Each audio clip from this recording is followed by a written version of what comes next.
మీ సొంత ఇంటి కలకు అసలైన నేస్తం బీబీజీ ఇండియా. అమరావతిలో నికార్సైన ప్రాపర్టీ కోసం కాంటాక్ట్ 0406903224.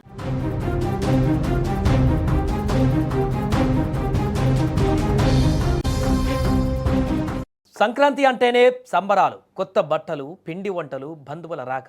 ఏడాదికి ఒక్కసారి వచ్చేటువంటి ఈ పెద్ద పండగ కోసం సిటీలో ఉండే చాలామంది తమ సొంత ఊళ్ళకు వెళ్తుంటారు. కానీ సరిగ్గా ఇదే సమయం కోసం కాచుకొని కూర్చున్నారు కొందరు దొంగలు.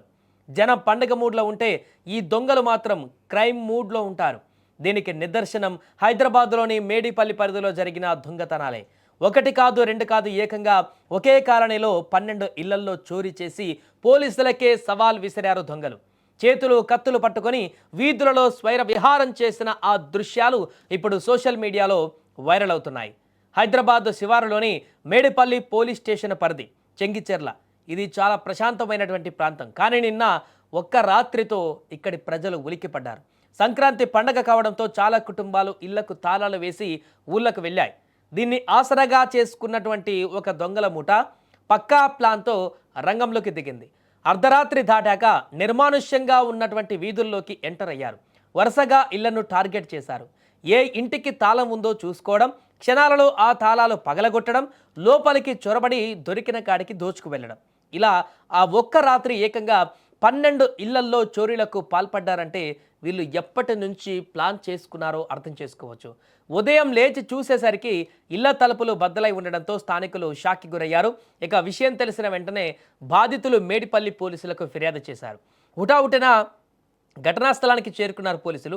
క్లూస్ టీమ్ సహాయంతో ఆధారాలు సేకరిస్తున్నారు. సీసీటీవీ ఫుటేజ్ ఆధారంగా ఈ ముఠాను గుర్తించే పనిలో పడ్డారు. ఇది పాత నేరస్తుల పనేనా లేక పండగ సీజన్ కోసం ఇతర రాష్ట్రాల నుంచి వచ్చిన ముఠానా అనే కోణంలో దర్యాప్తు చేస్తున్నారు. మరొక వైపు కష్టపడి సంపాదించుకున్న సొమ్ము, నగలు పండుగ పూట దొంగల పాలవడంతో బాధితులు కన్నీరు మున్నీరవుతున్నారు. ఆ దృశ్యాలు మనకు ఇప్పుడు స్క్రీన్ మీద కనిపిస్తున్నాయి. మొత్తం బ్యాచ్ అంతా కూడా ఆ వీధులలో తిరుగుతూ ఎక్కడెక్కడ ఇళ్లలో తాళం వేస్తుందో ఆ గల్లీలన్నింటినీ కూడా ముందే ఒక రెక్కి నిర్వహించుకొని పక్కా ప్లాన్ తోటి వారందరూ కూడా రాత్రి వేళల్లో ఆ ముఠా అంతా కూడా ఆ ఇళ్లలోకి చూడండి ఎంత ఈజీగా చొరబడుతున్నారు. ఇళ్లలోకి వెళ్ళి ఆరాంసే వాళ్ళకి కావాల్సినటువంటి అన్ని వస్తువులను కూడా దొంగిలించి అక్కడి నుంచి మళ్ళా బిందాస్గా రోడ్డు మీద నడుచుకుంటూ వెళ్ళిపోతున్నటువంటి దృశ్యాలు.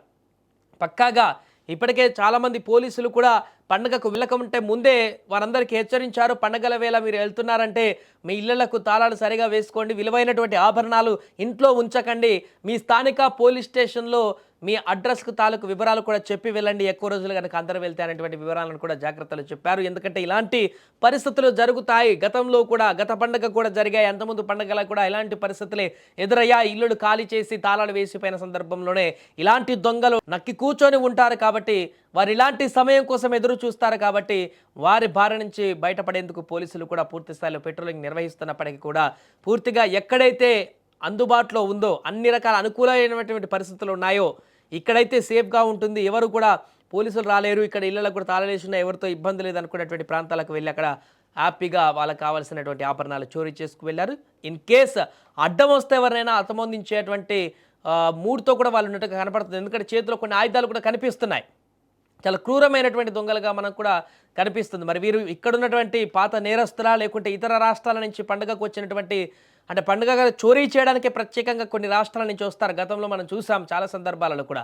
అలా దిగినటువంటి బ్యాచ్ ఇది అనేటువంటి వివరాలు కూడా పోలీసులు ఇప్పుడు సేకరిస్తున్నారు. ఏదేమైనా కూడా పండుగ పూట ఒకే రోజు జరిగినటువంటి ఈ భారీ చోరీలతోటి ఆ ప్రాంత ప్రజలందరూ కూడా ఒక్కసారిగా ఉలిక్కి పడుతున్నారు. 7:30 దాకా ఇక్కడే ఉన్నా. 7:30 నుంచి నేను మా కొడుకు కాడికి పండు కట్టడానికి పోయినా. ఒక్కనే ఉన్నా. మా భార్య వాళ్ళందరూ జన్మ చేస్తే ఆడనే ఉన్నాను. నేను తెల్లారి 8 గంటలకు వచ్చేసరికి మొత్తం డోర్ అని ఓపెన్ ఉన్నాయి. లోపల పోయి చూసాక అన్ని బీరువాలు అన్నీ మొత్తం పాలు పట్టేసినారు. అయితే 8 తులాలు 10 తులాలు బంగారము, 20 తులాలు ఎండి, ఒక 15,000 డబ్బులు. ఈ కాలనీలో 2 ఇళ్లలో దొంగతనం జరిగింది. పక్కన మా కాలనీ పక్కన ఇంకో కాలనీస్ ఉన్నాయి, కనకదుర్గ నగర్ అనేసి, అక్కడ కూడా దొంగతనం జరిగిందని ఒక 10 నుంచి 13 ఇండ్లు మొత్తం కలిసి జరిగింది. చాలా పెద్ద ఎత్తున జరిగింది. ఇది మా కాలనీలో 2 ఇండ్ల దొంగతనం జరిగింది. ఇంచుమించు ఎంత లేదనో ఒక